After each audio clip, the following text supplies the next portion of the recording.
Hello students. Now we are going to discuss about crystal field theory. Crystal field theory of complex compound, यानी कि complex compound जो formation हो रहा है तो उसके अंदर एक ये नेक्स्ट थ्योरी है।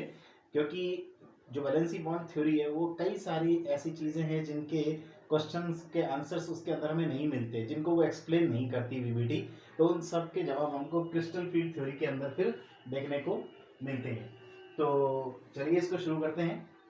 फर्स्ट ऑफ ऑल बात करें कि जितने भी इसमें दो तरह के कॉम्प्लेक्स हम देखते हैं, एक होते हैं ऑक्टाहेड्रल कॉम्प्लेक्सेस और एक होते हैं टेट्राहेड्रल कॉम्प्लेक्सेस। तो फर्स्ट जो अभी हम बात करने जा रहे हैं वो नंबर 1 ले रहे हैं ऑक्टाहेड्रल कॉम्प्लेक्सेस।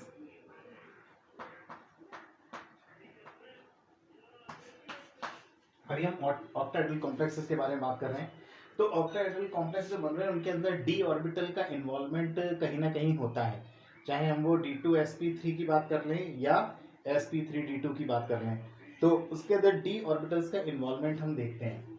अब होता क्या है कि डी ऑर्बिटल 5 तरह की होती हैं, जैसा कि आप सब जानते हैं कि dxy यानी इसके जो 4 लोब्स होते हैं वो x और y एक्सिस के बीच में होते हैं। दूसरी होती है dxz, इसके जो 4 लोब्स हैं वो x और z एक्सिस के बीच में होते हैं। थर्ड होती है dyz, जिसके 4 लोब्स जो हैं y और z एक्सिस के बीच में होते हैं। एक होती है dx2y2, इसके 4 लोब्स एट द एक्सिस होते हैं, एक्सिस के ऊपर ही होते हैं, यानी कि जैसे x एक्सिस पे हैं 2 और 2 हैं y पे, इसलिए इसको लिखा जाता है dx2y2। और जो 5वीं होती है वो केवल डबल डंबल नहीं होती, वो सिंगल डंबल होती है इस तरह से, तो इसको बोला जाता है dz2। इसके दोनों लोब्स जो है वो z एक्सिस के ऊपर ही होते हैं। अब बात आती है, हम बात करें ऑक्टाहेड्रल कॉम्प्लेक्स। तो ऑक्टाहेड्रल कॉम्प्लेक्स का मतलब हुआ कि इसके अंदर कोऑर्डिनेशन नंबर है 6 और इसके अंदर 6 लिगेंड्स उसके साथ 6 कोऑर्डिनेट बॉन्ड बनाने के लिए सेंट्रल मेटल आयन की तरफ अप्रोच करते हैं। तो स्टार्टिंग में हम बात करते हैं कि ये जो मेटल है बीच में, मेटल आयन, इसके ऊपर कोई ना कोई चार्ज है, ये एक पॉजिटिवली चार्ज मेटल आयन है। इसके अंदर 5 तरह की डी ऑर्बिटल्स होंगी, जो ये 5 हम ऊपर बात कर रहे हैं। इस मेटल आयन के अंदर वो 5 तरह की डी ऑर्बिटल्स हैं, जिनमें कुछ इलेक्ट्रॉन्स भी होंगे। इलेक्ट्रॉन्स के पास है नेगेटिव चार्ज। दूसरी तरफ जो लिगेंड्स आ रहे हैं वो लिगेंड या तो नेगेटिवली चार्ज है या पॉजिटिवली चार्ज या न्यूट्रल है, जो भी है, लेकिन वो एक लोन पेयर को उसकी तरफ लेकर आ रहा है, यानी कि मेटल आयन जो है उसकी तरफ वो अपना एक लोन पेयर लेता हुआ आगे बढ़ रहा है। अब लोन पेयर ऑफ इलेक्ट्रॉन यानी कि उसके ऊपर चार्ज जो है वो भी नेगेटिव चार्ज है। तो एक तरफ मेटल आयन की डी ऑर्बिटल के इलेक्ट्रॉन और एक तरफ जो लिगेंड आ रहा है उसके लोन पेयर ऑफ इलेक्ट्रॉन। तो इलेक्ट्रॉन इलेक्ट्रॉन एक दूसरे को रिपेल करते हैं ड्यू टू सिमिलर चार्ज।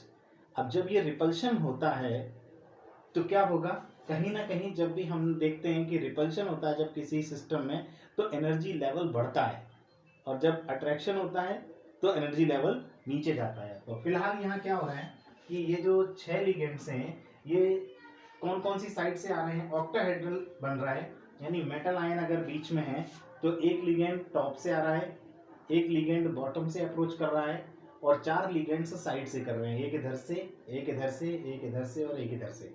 हम ऐसे भी कह सकते हैं कि 2 लिगेंड्स तो एक्स एक्सिस पे आ रहे हैं, 2 लिगेंड्स वाई एक्सिस पे आ रहे हैं, और 2 लिगेंड्स जो है वो जेड एक्सिस पे आ रहे हैं। इस तरह से आ रहे हैं, 2 एक्स एक्सिस पे, 2 वाई एक्सिस पे और 2 जेड एक्सिस पे। इसका मतलब यहाँ जो लोन पेयर अप्रोच कर रहे हैं मेटल आयन की तरफ, वो एट द एक्सिस कर रहे हैं, यानी कि ठीक एक्सिस के ऊपर आ रहे हैं वो। अब होगा क्या, हम अगर डी ऑर्बिटल्स जो 5 हैं इनको हम 2 ग्रुप्स में डिवाइड कर सकते हैं। एक तो हुआ ये वाली ऑर्बिटल्स, कौन सी, ये 3 ऑर्बिटल्स, जिनके लोब्स जो हैं वो हम देख रहे हैं वो एक्सिस के बीच में है, एट द एक्सिस नहीं है, ठीक एक्सिस के ऊपर नहीं है, बल्कि 2 एक्सिस के बीच में आते हैं। और ये बाकी की बची ये 2, इन 2 के जो लोब्स हैं डी ऑर्बिटल्स के, ये ठीक एट द एक्सिस हैं, बिल्कुल एक्सिस के ऊपर है। अब होता क्या है, स्टार्टिंग में जब मेटल आयन की तरफ ये 6 के 6 लिगेंड अप्रोच करते हैं तो ये स्टार्टिंग की एनर्जी है, D orbitals in free ion. अभी ये एक सिंपल आयन है, मेटल आयन, उसकी डी ऑर्बिटल है, उनमें कुछ इलेक्ट्रॉन्स भी होंगे, यहाँ मैंने अभी इलेक्ट्रॉन नहीं भरे हैं। अब इनकी कुछ तो भी एनर्जी है इस समय। अब जैसे जैसे लिगेंड्स उसकी तरफ अप्रोच करेंगे तो अभी जो फील्ड है वो कैसी है, यूनिफॉर्म है, सब तरफ से एक सी है। तो अभी लेकिन रिपल्शन तो शुरू हो जाएगा। जब रिपल्शन होगा तो क्या होगा, इनकी एनर्जी जो है वो बढ़ेगी।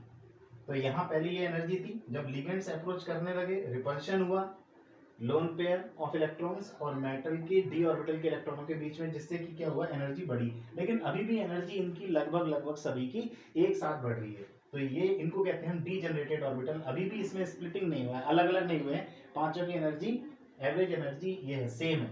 ओके, अब क्या होता है, जब लिगेंड्स और ज्यादा क्लोज आते हैं, बिल्कुल और ज्यादा क्लोज आते हैं, तो ये क्या करते हैं, डी ऑर्बिटल्स के अंदर जो इलेक्ट्रॉन्स उनको और ज्यादा रिपेल करते हैं। बट ये रिपल्शन पांचों ऑर्बिटल पे सेम नहीं होता, ये 3 पे अलग तरह से होता है और 2 पे अलग तरह से होता है।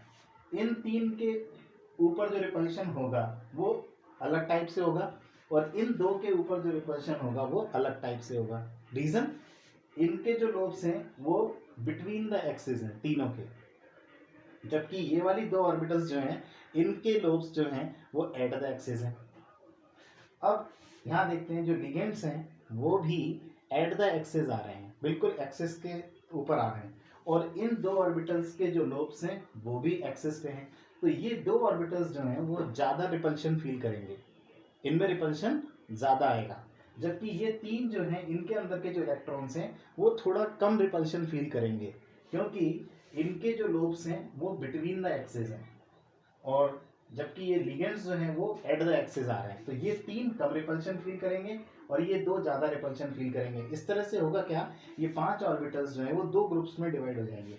ये रहे वो 5 ऑर्बिटल्स, अभी यहाँ इनकी एनर्जी सेम थी, लेकिन आगे बढ़ने पर जब लिगेंड्स और क्लोज आए तब 2 अलग हो गई, 3 अलग हो गई, यानी कि स्प्लिटिंग हो गया। यहाँ पर हम देख रहे हैं 2 की एनर्जी ज़्यादा हो गई है, इन 2 की एनर्जी ज़्यादा हुई, क्योंकि ये दोनों रिपल्शन ज़्यादा फील कर रही हैं। ये कौन सी 2 ऑर्बिटल हैं, d x square y square, यानी कि ये वाली d x square y square, दूसरी है डी जेड स्क्वायर, ये है डी जेड स्क्वायर, ये वाली।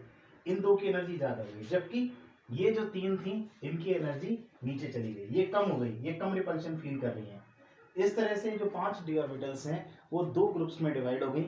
ऊपर वाले ग्रुप को, जो 2 वाला ग्रुप है, उसको बोला जाता है ईजी ग्रुप, ईजी ग्रुप बोला जाता है, और जो 3 वाला है ग्रुप उसको बोला जाता है T2G ग्रुप, T2G ग्रुप कहा जाता है।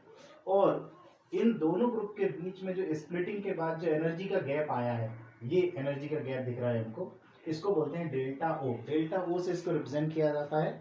ओ स्टैंड्स फॉर ऑक्टाहेड्रल, क्योंकि ये जो हम बात कर रहे हैं ये ऑक्टाहेड्रल कॉम्प्लेक्स में बात कर रहे हैं, इसलिए डेल्टा ओ से रिप्रेजेंट किया जा रहा है। तो ये इसको कहते हैं splitting energy, crystal field splitting energy, यानी स्प्लिट होने के बाद T2G और EG ग्रुप के बीच में कितना गैप आया, ये वो है।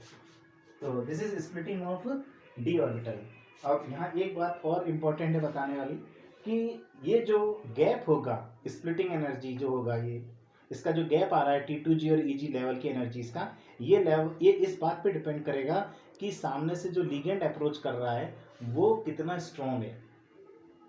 जितना ज़्यादा स्ट्रॉन्ग लिगेंड होगा, जितना ज़्यादा रिपल्शन दे रहा होगा वो डी ऑर्बिटल को, उतना स्प्लिटिंग ज़्यादा होगा, और जितना वीक लिगेंड होगा तो वो रिपल्शन कम देगा, जिससे ये जो इनके बीच का स्प्लिटिंग हुआ है ये गैप कम आएगा, डेल्टा ओ की वैल्यू कम होगी। तो कंक्लूजन है कि स्ट्रॉन्ग के बीच केस में ज़्यादा रिपल्शन, ज़्यादा गैप आएगा, और वीक लिगेंड के केस में गैप कम आएगा। तो this is crystal field theory about octahedral complexes.